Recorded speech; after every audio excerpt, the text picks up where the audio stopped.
ආයුබෝවන් සුබ දවසක් මගේ පුතාලට 9 ශ්‍රේණියේ නැවුම් සිංහල පාඩම් මාලාවේ පළවෙනි පාඩම අරගෙනයි මම ඔයගොල්ලන්ගේ ආලින්දයට අදෙන්නේ. ආදරණීය දුවේ පුතේ, හොඳට අපේ රටේ භාෂාව හොඳට ප්‍රගුණ කරන්න. එතකොට ලෝකේ ඕනම භාෂාවක් ඔබට හොඳට ඉගෙනගෙන ඉදිරියට යන්න පුළුවන්. මේ භාෂාවේ විචිත්‍ර තැන්, මේ භාෂාවේ සාහිත්‍යමය තැන්, ව්‍යාකරණ තැන් බොහොම හොඳින් ඔබ ස්පර්ශ කරලා නේද ඔබේ අධ්‍යාපන චාරිකාව හොඳින් සකස් කරගන්න කියලා ගුණදර්ශන සර් ඔබට ආරාධනා කරනවා. මගේ වීඩියෝ බලලා YouTube channel එක බලලා bell icon එක click කරලා subscribe කරලා ඉදිරියට යන්න තවත් පාඩම් රාශියක් සිංහල ඉතිහාස බුද්ධ ධර්ම විෂයන් වලින් මම ඔයගොල්ලන්ට අරගෙන ඉදිරියේදී එනවා. බලමු. ශ්‍රීපාදයේ වැඳවු හැටි.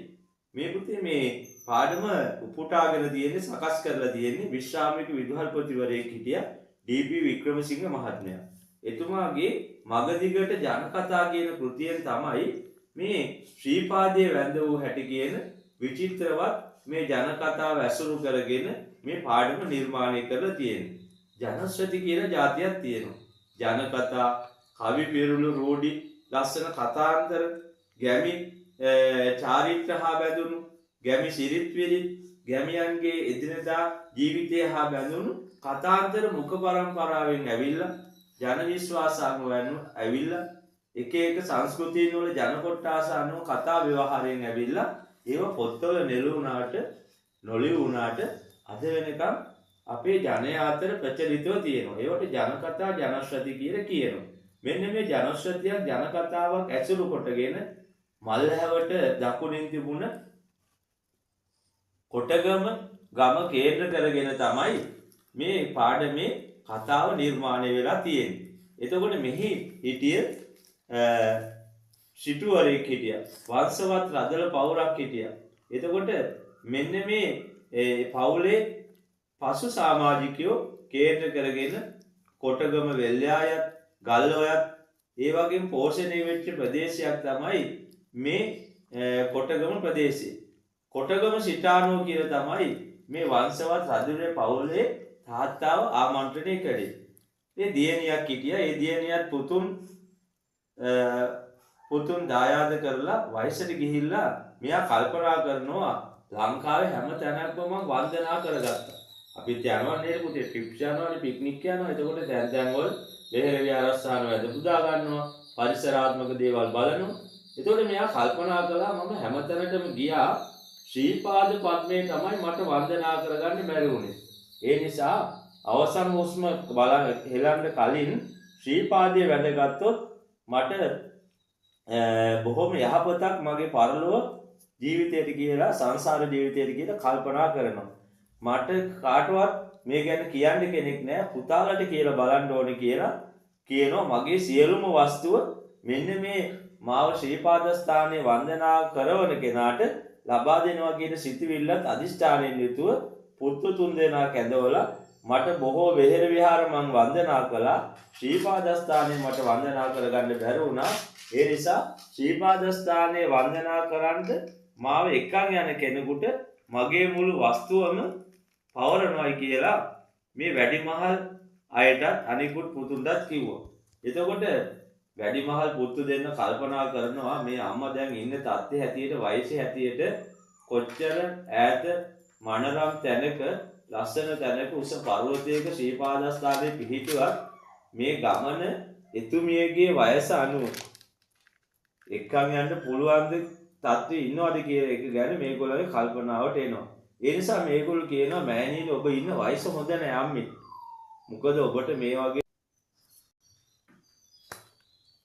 අම්මා ඉන්න වයස හැටියට මෑණියනි ඔබ ඉන්න වයස හැටියට මේ වගේ දුෂ්කර ගමනක් යන්න අමාරුයි නේද?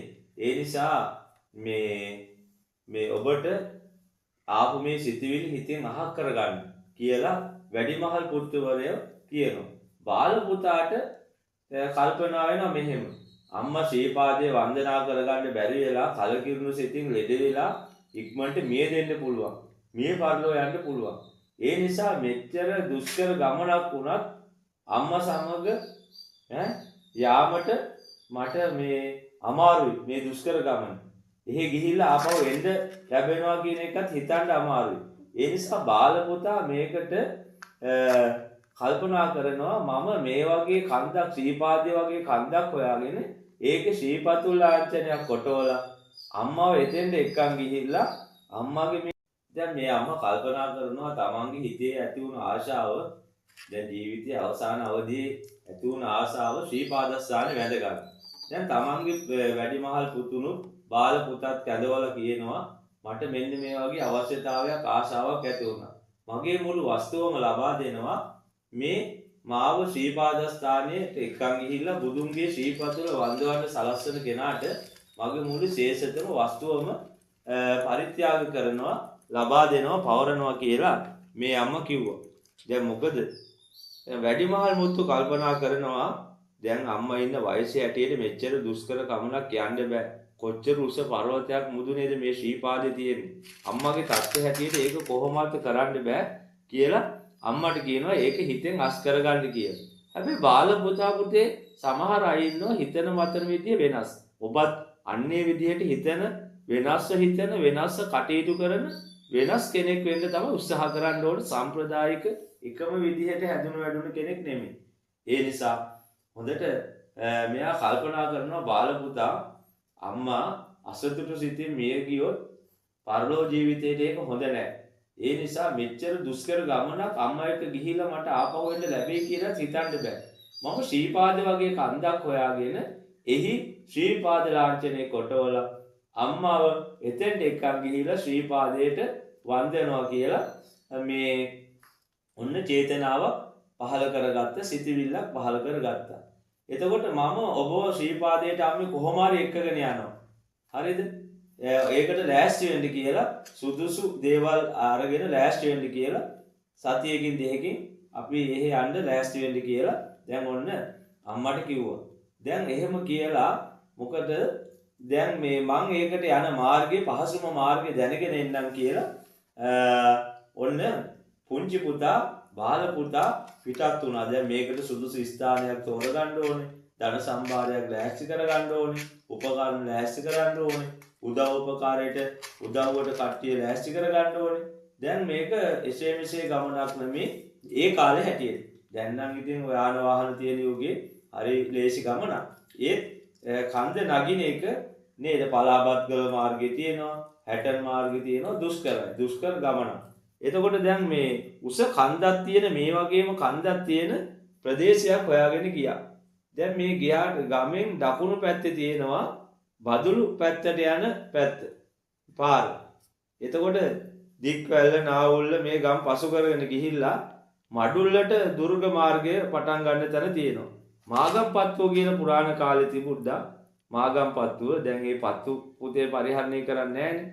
එතකොට මාගම්පත්තුවේ සමුද්‍රය වැඳ ගන්නේ කිරිඳිඔය උල්පත්තිය වෙන ප්‍රදේශයෙන් තමයි බඹරගම පසු කරගෙන තමයි රාවණ ඇල්ල යනවා. මෙන්න මේ රාවණා රජුරුව හිටියයි කියන රාවණා ඇල්ල කියන තැනට ආවා. එතකොට ගිරිගුහා ආදී පසකින් තියෙනවා දුෂ්කර ගමන් මාර්ගයක්. එතන තියෙනවා උස පර්වත ශිඛරයක්. අන්න උස පර්වත ශිඛරයක් ඒ ස්ථානේ තිබුණා. එතන පැලක් හදාගෙන නැවතුණා.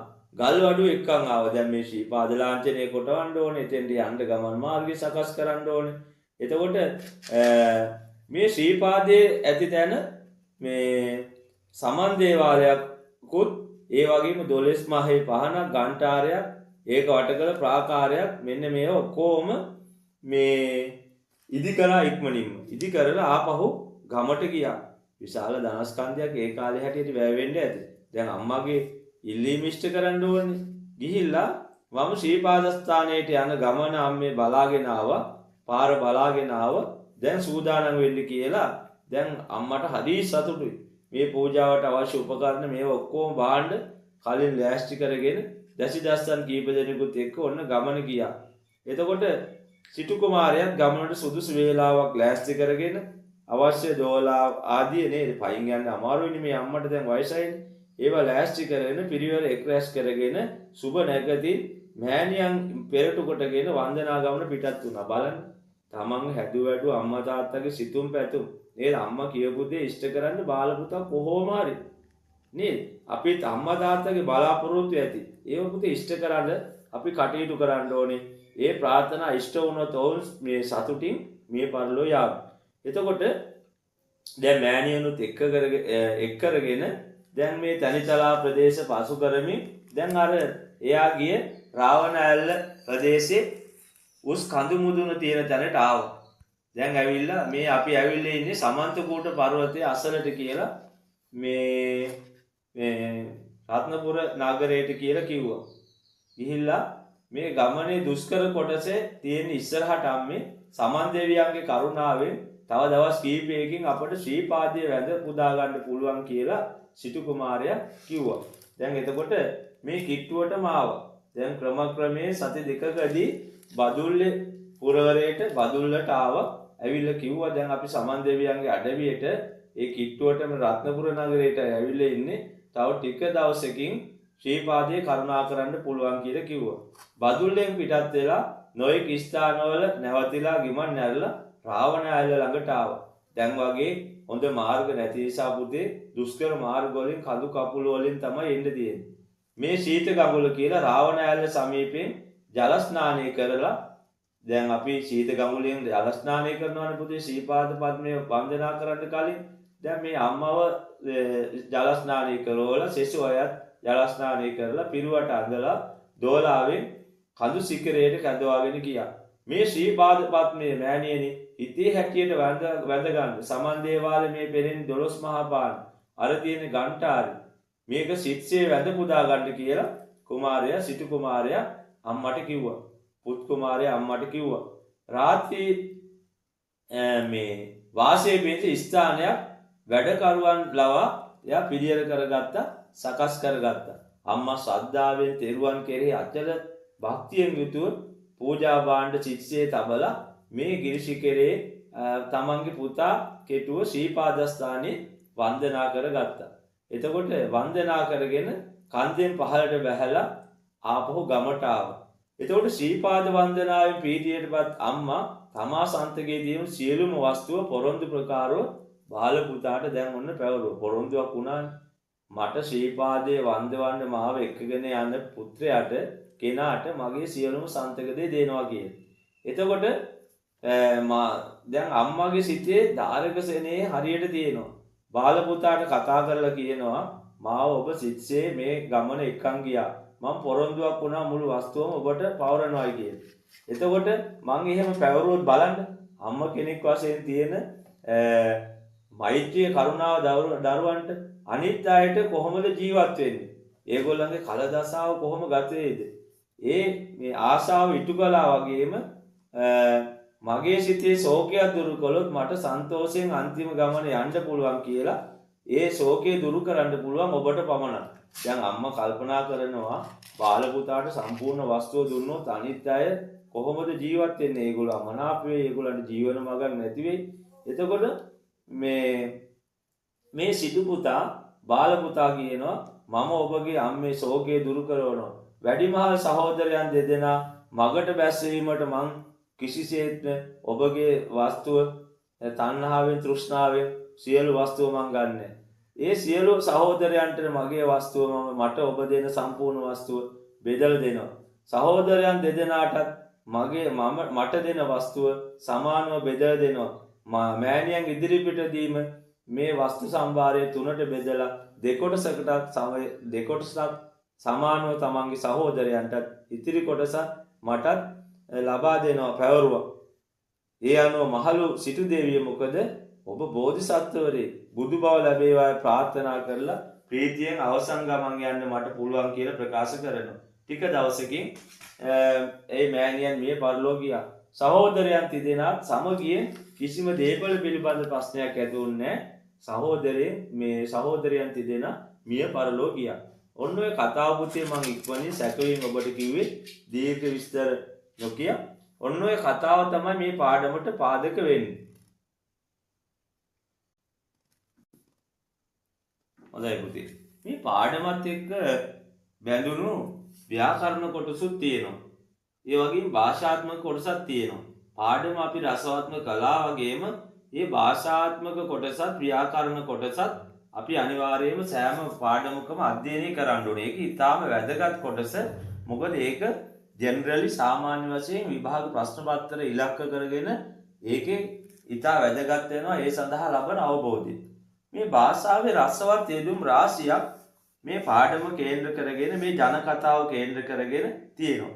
භාෂාව අලංකාරවත් කිරීම සඳහා භාෂාවේ රසවත් යෙදුම් වාක් සම්ප්‍රදායන් භාවිතා කරනවා. මේ වාක් සම්ප්‍රදායන් නිර්මාණය කිරීමට ප්‍රස්තාව පිළිලු ආත්මෝපදේශ රෝඩි ඒ වගේම උපමාරූපක මේ වගේ දේවල් භාවිත වෙනවා. එතකොට මෙන්න මේ භාෂාව අලංකාරවත් කරන්න රසවත් යෙදුම් මොනවද කියන එකයි මම සාකච්ඡා කරන්නේ. එතකොට මම කිව්වා මේ භාෂාව අලංකාරවත් කරන රසවත් යෙදුම් අතර ප්‍රස්තාව පිළිලු තියෙනවා. බලන්න අපි ඒවා අහනකොටත් හරි ආසයි නේද? 100 ගණනක් 200ක් 300ක් ප්‍රස්තාව පිළිලු එක එක කතා ඇසුරු කරගෙන දැන් කියනවා පරන් ගියා කෝට්ටේ ගියා වගේ කියලා. ඒ කතාව කොට නැගිලා තියෙන්නේ පෘතුගීසි ජාතිකයන් ලංකාවට ආවට පස්සේ ඈත පාරකින් තමයි කෝට්ටේ රජතුමා ළඟට එක්කන් ගිහිලා තියෙන්නේ.